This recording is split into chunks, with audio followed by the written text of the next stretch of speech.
Kaleshwaram commission ముందుకు Harish Rao. Commission అనుమానాలపై మాజీ మంత్రి వివరణ.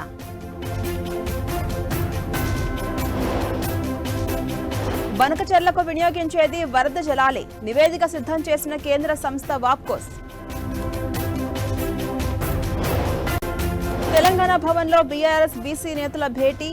బీసీ రిజర్వేషన్ల విషయంపై పార్టీ కార్యాచరణపై చర్చ. కాకినాడ జీజీహెచ్లో 2 ఉద్యోగుల సస్పెన్షన్. విద్యార్థులను వేధించిన వారిపై అధికారుల యాక్షన్.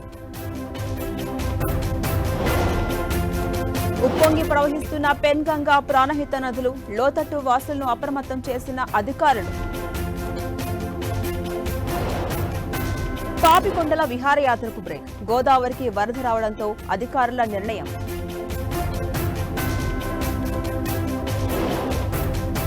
తిరుమలలో పెరిగిన రద్దీ. శిలాతోరణం వరకు క్యూలైన్. శ్రీవారి సర్వదర్శనానికి 20 గంటల సమయం. భారత్లో టెస్లా షోరూమ్ ఓపెనింగ్ కు ముహూర్తం ఫిక్స్. ఈ నెల 15న ప్రారంభం. ముంబై చేరుకున్న 5 కార్లు. కెనడా వస్తువులపై 35% సుంకాలు. ఆగస్టు 1 నుంచి అమలు చేస్తామని ట్రంప్ లేఖ.